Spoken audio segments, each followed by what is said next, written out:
So for the final video, we'll go over the content of chapters 8 and 9. One of the key things that we talked about, we did a lot dealing with dry friction, particularly static friction, of course, since we're dealing with objects generally that aren't accelerating. And one of the kind of key diagrams that we showed is how when you exert a little bit of horizontal force on a body, that the frictional force, which is going to oppose the relative motion of those two surfaces, is going to continue to increase up to some maximum value.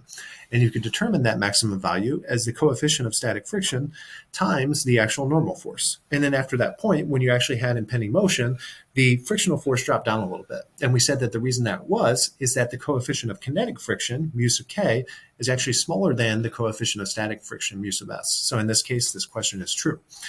This question 20, knowing that the 10-pound block below is in equilibrium, compute the friction force between the block and the surface. If you just draw an easy free body diagram, you got the weight, 10 pounds going in the downward direction. You have the applied horizontal force, 2 pounds going to the right. What that means is if it's in equilibrium, the normal force going up is 10 pounds. So from that, you can compute what the actual maximum static friction force is. And that will just be this normal force, 10 pounds, times the coefficient of static friction, which is 3 pounds.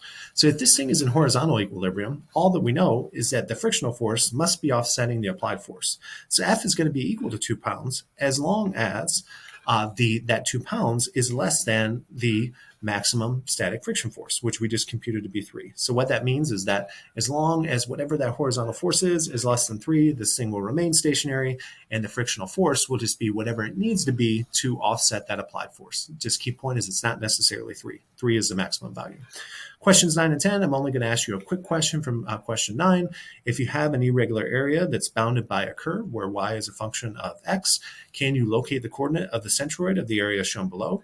Remember that the basic way we did this is we break that complex curve up into a bunch of little rectangles. For each rectangle, we know the centroid and we know the area, namely for an infinitesimally thin vertical rectangle, dA, the area, is just the height y times dx, which y expressed as a function of x is x squared dx.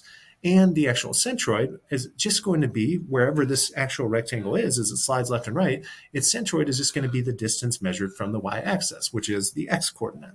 And the reason is, remember, this is infinitesimally thin versus the y-coordinate of the centroid has to be y over 2 because it does have some height to it.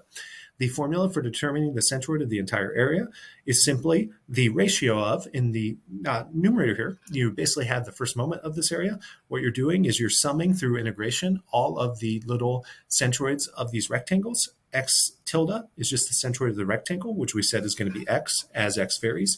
dA is just going to be y dx or x squared dx. So if you put all that into your integral, remember you're summing these from x equals 0 to x equals 1. And then the denominator, you're just adding up the area of all those little chunks. So again, we'll integrate from 0 to 1, just dA.